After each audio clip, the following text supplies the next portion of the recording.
Bayangkan Anda memarkir sebuah skuter listrik tua di garasi Anda malam ini. Skuter yang biasa Anda pakai untuk keliling komplek perumahan gitu. Yang baterainya cepat habis itu ya? Iya benar. Yang baterainya gampang drop dan pasti tersendat setiap kali melewati polisi tidur.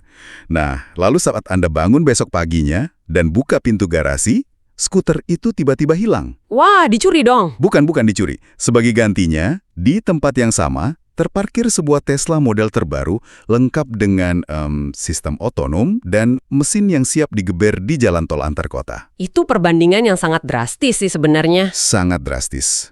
Dan itulah metafora yang menurut saya paling tepat untuk menggambarkan apa yang secara diam-diam terjadi pada Pi Network setelah tanggal 18 Mei lalu. Dan tahu nggak, bagi mereka yang cuma melihat dari luar, perubahan ini mungkin nggak akan langsung terasa. Kayak permukaannya kelihatan sama aja gitu ya. Persis, tampilannya mungkin sama. Tapi bagi Anda yang mengamati arsitektur di baliknya, wah, kita ini sedang membicarakan perombakan struktural yang masif banget. Oke, jadi mari kita bedah ini. Setuju dan menyukai tayangan ini, berikan komentar-komentar terbaiknya untuk Yasdar TV lebih berkembang dan berkualitas. Biasakan selalu mencari informasi dan berita lain sebagai referensi dan pembanding untuk menguji kebenaran informasi yang admin sajikan. Bersama Anda kami tetap mengudara.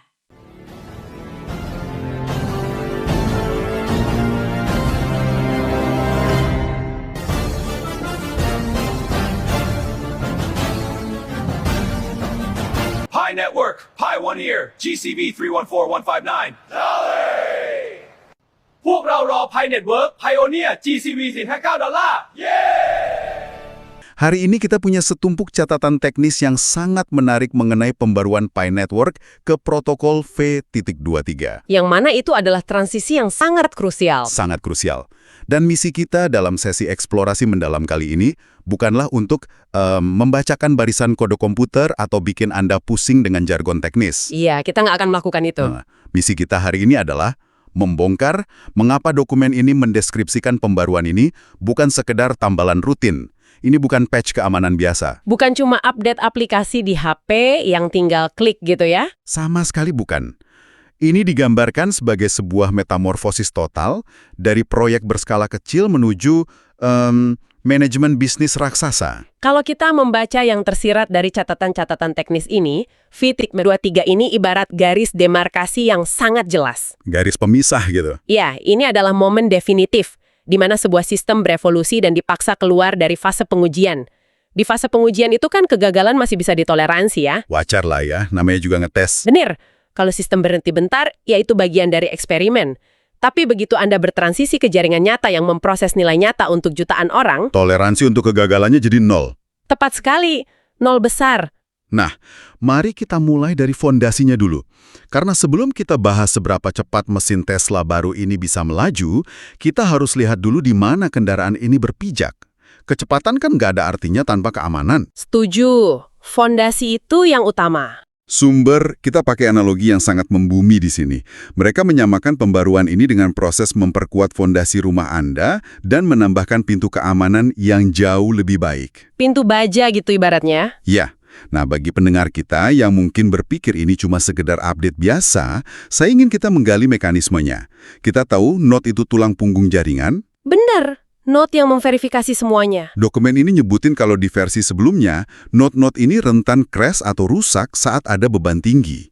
Secara struktural, apa sih yang bikin fondasi versi 19 itu goyah? Gini, untuk paham kerentanan di versi sebelumnya, kita harus lihat cara jaringan menangani lalu lintas data.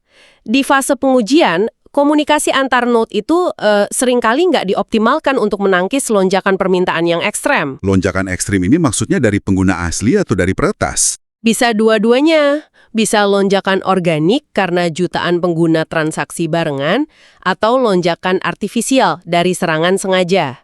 Oh, oke. Terus, apa yang terjadi kalau ada lonjakan itu? Ketika sebuah node menerima terlalu banyak permintaan data yang berantakan, memori komputasinya langsung kewalahan. Nah, ini yang bikin crash. Node itu pada dasarnya kayak kehabisan napas terus mati. Berarti ini bukan cuma soal peretas yang mau nyuri koin ya?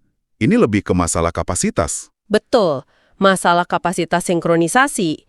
Dan bahayanya gini, kalau satu node mati karena kewalahan, tebak beban kerjanya lari kemana? Dilempar ke node lain yang masih hidup. Nah, itu dia. Bebannya dilempar ke node sebelah, yang akhirnya bikin node sebelah ikutan mati. Itu menciptakan efek domino. Wah, runtuh beruntung dong jadinya. Efek domino itu ancaman terbesarnya. Makanya pas dokumen ini bahas tentang memperkuat fondasi dan pintu keamanan, yang sebenarnya terjadi di protokol V3.23 ini adalah optimasi tingkat rendah. Pintu keamanannya jadi lebih pintar gitu. Banget. Mekanisme penyaringannya jadi jauh lebih cerdas.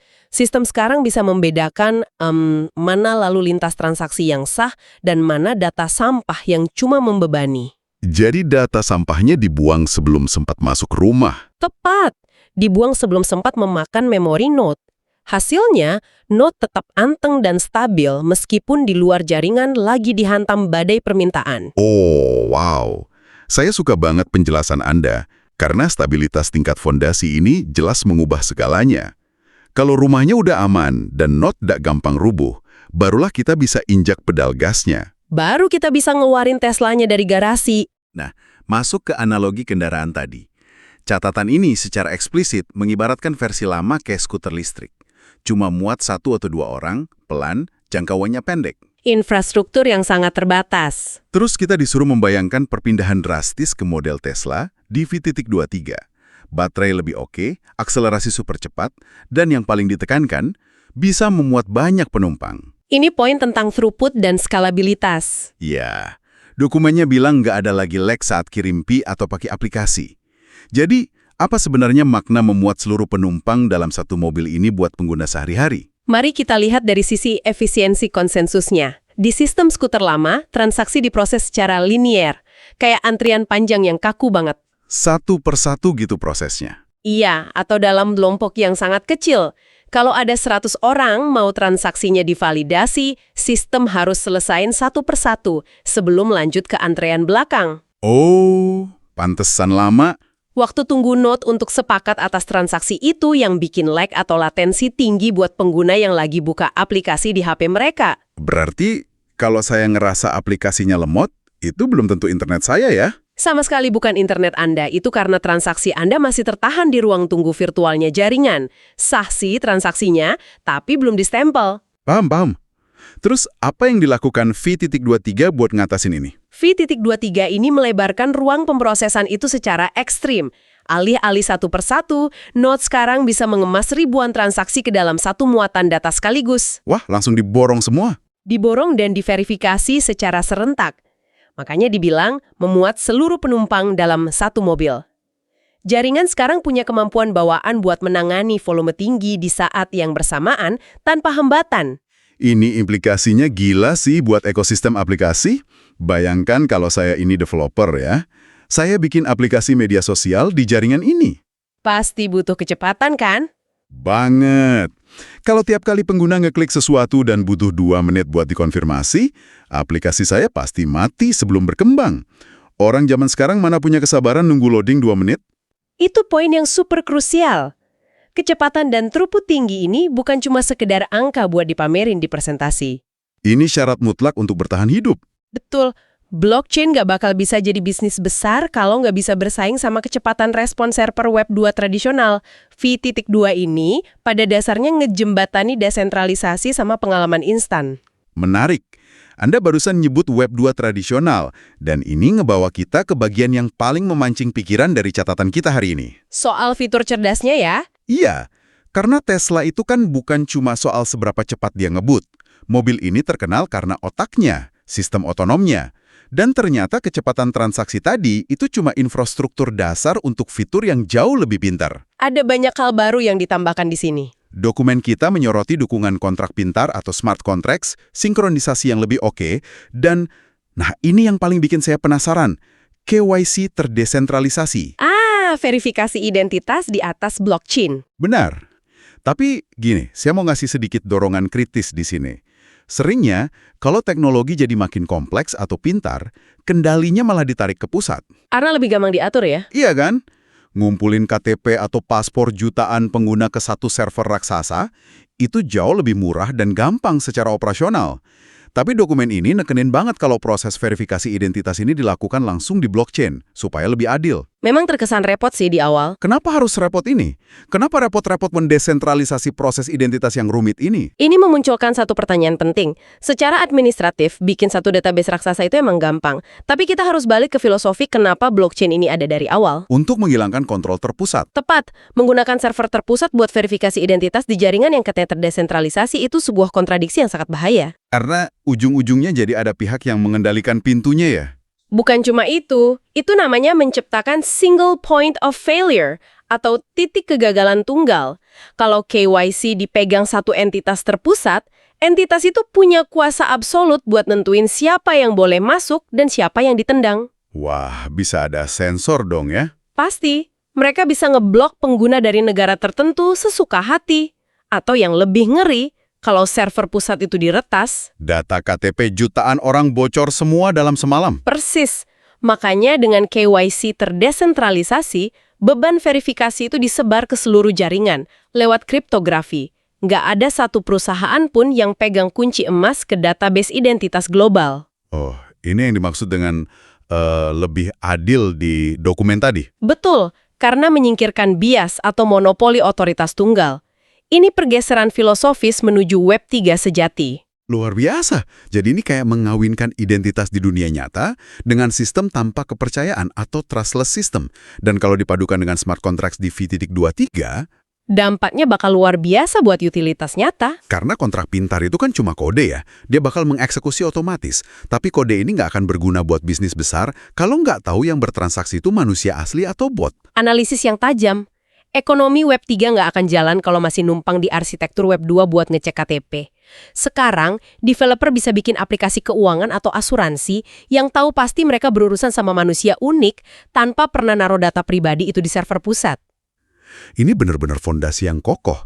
Dan ini ngejelasin kenapa sumber kita dengan sangat pede nyatain kalau V.23 ini adalah langkah besar menuju mainnet penuh. Jaringannya siap diadu di dunia nyata. Mobilnya udah nggak muter-muter di perumahan lagi. Udah siap masuk jalan tol dan berbaur sama lalu lintas ekonomi global. Tapi ada satu paradoks di akhir catatan ini yang bikin saya agak garuk-garuk kepala. Oh ya? Bagian mana tuh? Di satu sisi, dokumen ini ngebanggain kalau V.23 itu super tangguh, anti-crash, secepat Tesla. Tapi di kalimat penutupnya ada peringatan keras buat para pengelola Node. Yang soal upgrade bertahap itu? Iya, dibilang, lakukan upgrade secara bertahap sesuai panduan, jangan lakukan sekaligus untuk menghindari risiko. Kalau sistem ini emang secanggih itu, kenapa disuruh ngerem? Bukannya kita harusnya langsung tancap gas aja biar semua orang pakai versi baru. Wah, pemikiran yang wajar. Tapi itu pertanyaan yang nyentuh realitas paling keras di dunia sistem terdesentralisasi. Secara teori sih gampang. Ya ayo semua update sekarang juga. Iya kan, biar jaringannya langsung cepat. Tapi prakteknya, update sebuah blockchain global yang lagi jalan itu nggak sama kayak Anda restart HP setelah update application. Terus kayak apa dong ibaratnya? Ibaratnya Anda lagi mengemudikan mobil di jalan tol dengan kecepatan tinggi dan Anda harus mengganti mesinnya saat itu juga, tanpa boleh mematikan mesinnya sama sekali. Ya ampun, ganti mesin mobil sambil ngebut. Itu sih mimpi buruk operasional. Sangat, karena blockchain itu kan beroperasi berdasarkan konsensus. Artinya, ribuan node di seluruh dunia harus selalu sepakat sama isi buku besar di setiap detik. Nggak boleh ada beda pendapat ya antar node. Nggak boleh. Nah, bayangin kalau semua pengelola node sepakat matiin sistem versi 19 mereka di menit yang sama untuk install V.23. Jaringannya pasti langsung mati mendadak. Tulang punggungnya putus seketika. Pemrosesan bakal terhenti total. Makanya wajib bertahap. Saya mulai paham. Jadi, ini bukan karena V.23 itu cacat, tapi proses transisinya yang bahaya. Kalau sebagian node ngomong pakai bahasa baru, sebagian lagi pakai bahasa lama, jaringannya bisa terbelah dong. Nah itu, risiko terbesarnya itu forking atau percabangan nggak sengaja. Node baru dan lama nggak bisa sinkron data. Dengan upgrade bertahap, jaringan mengatur masa transisi yang aman. Yang baru berbaur perlahan sama yang lama gitu ya? Iya, sinkronisasi tetap stabil, sampai akhirnya persentase node baru mencapai titik kritis. Ini murni soal manajemen risiko tingkat tinggi. Di bisnis serius, pelangsungan operasional itu nomor satu. Nggak ada ruang buat kecerobohan cuma gara-gara euforia. Sangat bijak dan rasional. Membangun teknologi revolusioner itu satu hal, tapi menyuntikkan teknologi itu ke ekosistem yang lagi hidup tanpa membunuhnya, itu baru karya seni sejati. Dan V.23 berhasil melakukan itu. Jadi mari kita tarik benang merahnya. Sebelum admin lanjutkan, bagi sahabat yang memerlukan baju kebesaran P-Network, silakan untuk melakukan pemesanan dan sekaligus check out pada sejumlah link yang telah admin sematkan di kolom deskripsi.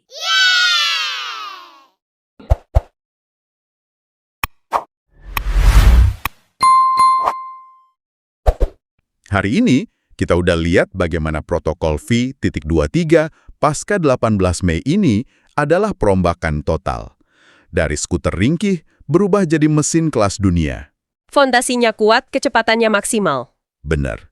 Nggak ada latensi, throughput tinggi, dan punya kecerdasan desentralisasi KYC yang siap buat Web 3.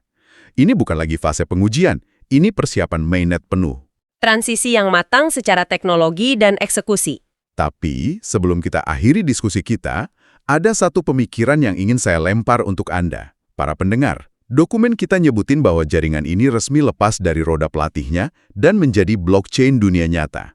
Namun ketika sistem ini benar-benar melaju di mainnet dengan kecepatan penuh dan identitas jutaan orang diverifikasi bukan oleh perusahaan pusat, melainkan oleh jaringan tak bertuan, apa yang terjadi dengan konsep yurisdiksi hukum konvensional?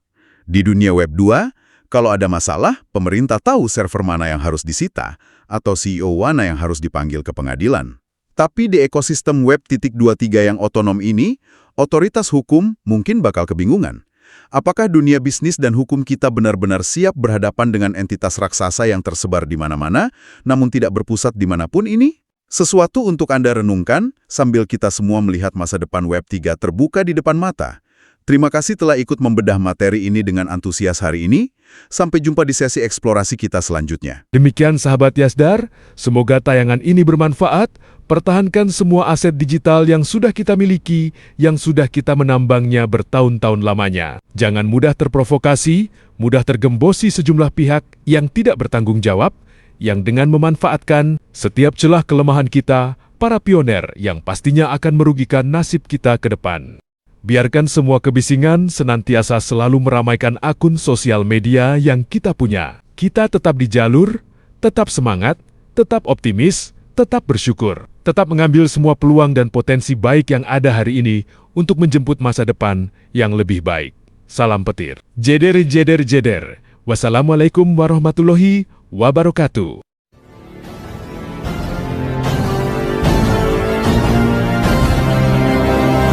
Pi Network, Pi 1 Year, GCV 314159. Dolly! พวกเรารอ Pi Network Pioneer GCV $459 เย้